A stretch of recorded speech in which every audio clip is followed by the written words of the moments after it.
So right now I'm in a meeting with guys from MyoTriggers. You want to say hi? Hi, MyoTriggers. I'm Jonas. So these guys are going to be involved in a possible strength challenge that I'm going to be hosting with them. And we'll see how it goes. I'll let you guys know more.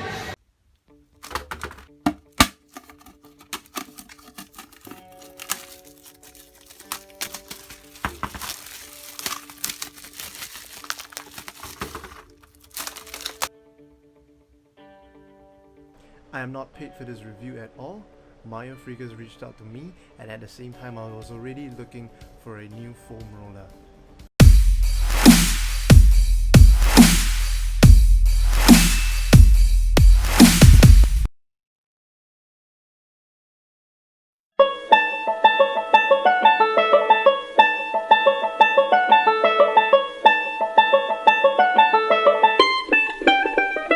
So if you visit the MyoTriggers website, you actually got this place called the MyoTrigger thread, and this guy actually recommends you what products from their line of products to purchase based on your specifications. It's really interesting. Go and check it out.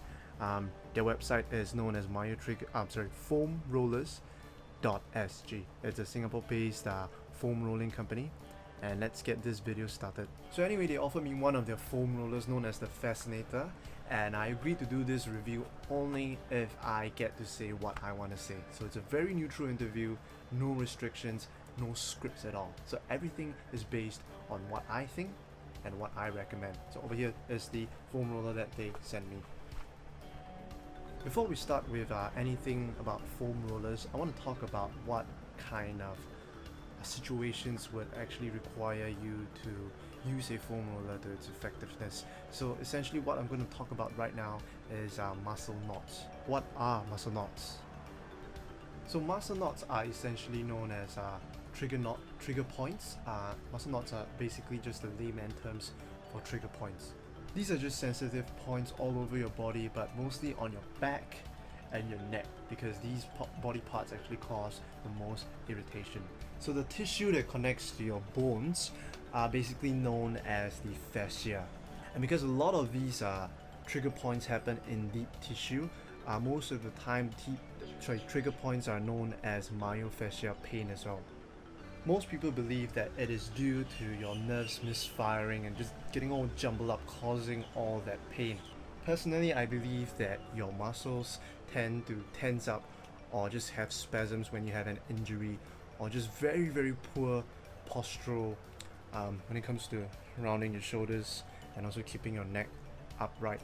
And essentially with all these things combined with your muscles being too tense up and your nerves misfiring here and there probably from all the hardcore sports that you do, like activities that you do, and these things combined together will form muscle knots or trigger points. And that's basically it. That's how muscle knots come about. It's essentially that very sharp pain that you get from commonly at your back and your neck, and it's basically just very tight knots, and it causes a lot of discomfort, and it ranges from mild discomfort all the way to excruciating pain. So a very common place for knots to happen for me is my lower back, and that's because I've injured myself before with a slip disc.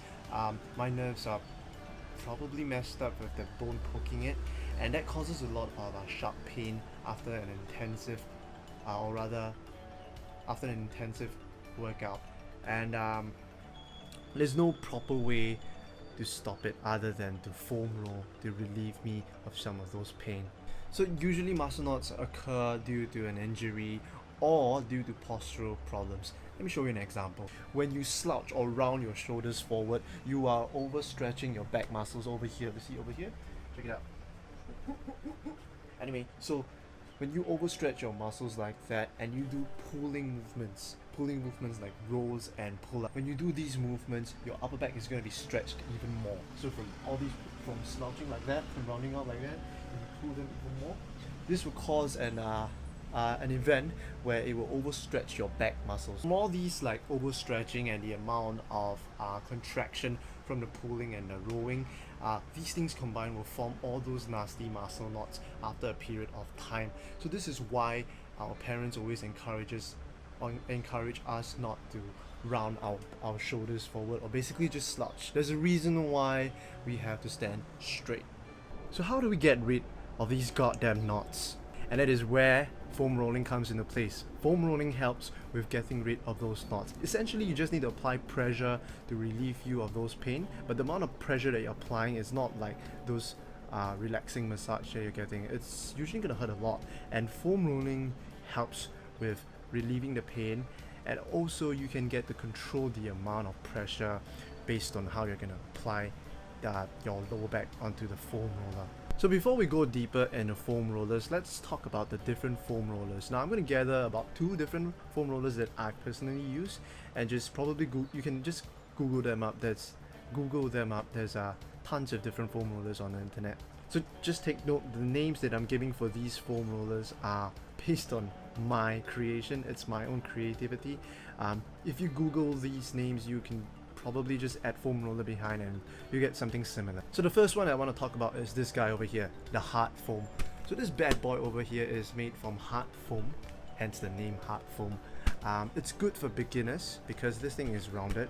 It doesn't have those thorny spikes, and because of its hard foam, it really helps to loosen up the muscle knots and help with relieving you from those irritations and excruciating pain that is caused by the muscle knots over time. The cons? Well, because this is made from hard foam, eventually after a period of time, you're gonna face this issue.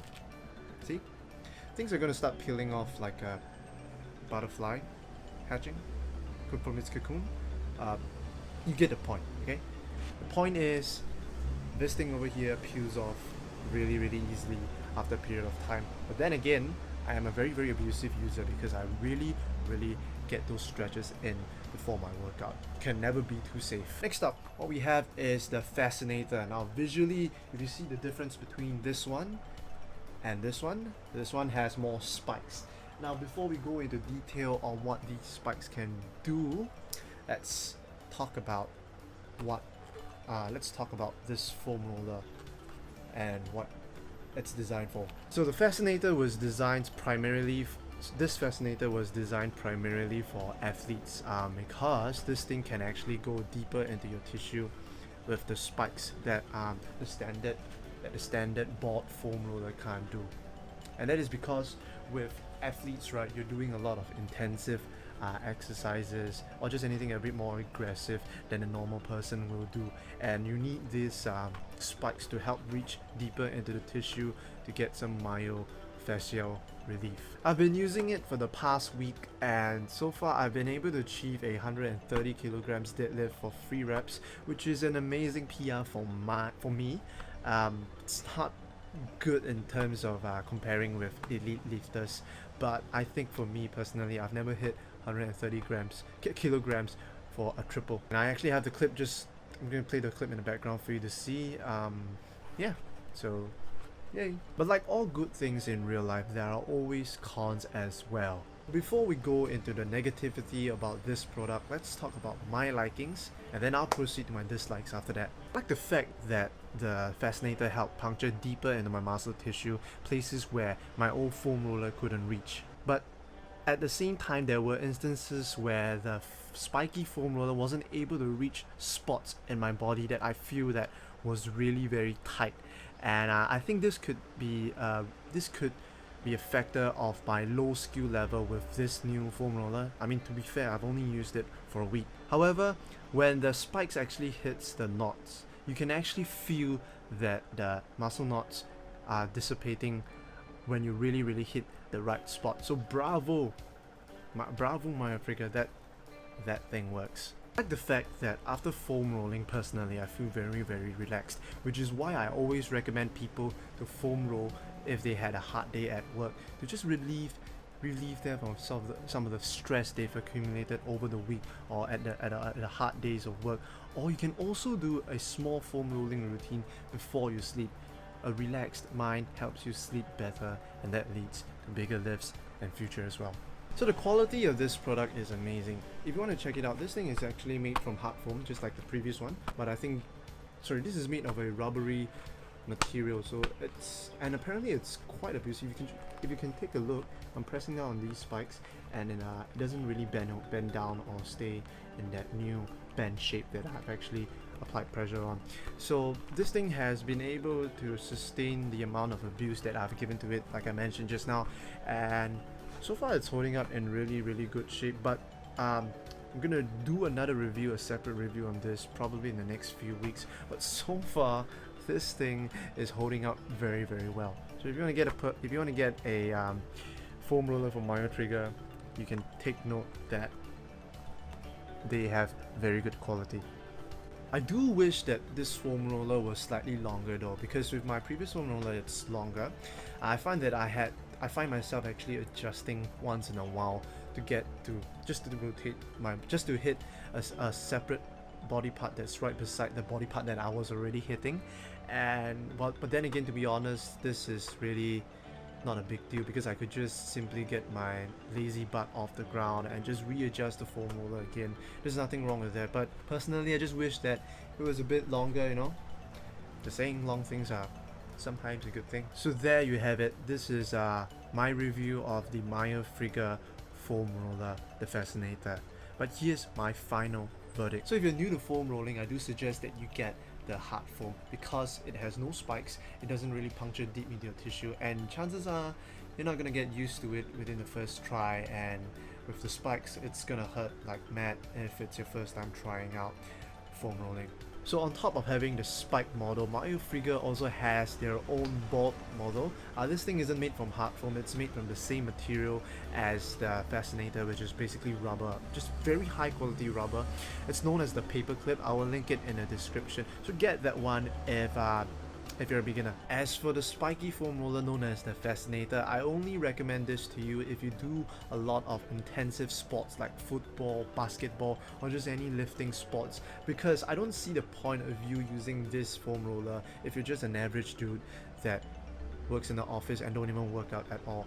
The thing about muscle knots is it usually occurs in a lot of athletes because of their aggressive activities every single day of the week, and that foam roller, the spikes, helps reach deeper in the tissue to help relieve them of some of those tightness or trigger point. But ultimately, trust me, a foam roller can help you a lot with relieving pain. In fact, it's a very good investment because with the amount of money you're spending on massages, you can actually invest in a good quality foam roller, and you can do it any single time by yourself. That's a lot of money you're gonna save. So before we end this video, I would like to share with you my pre-workout foam rolling routine, and this is something that I've done for the past 8 to 9 months, and it has helped me a lot.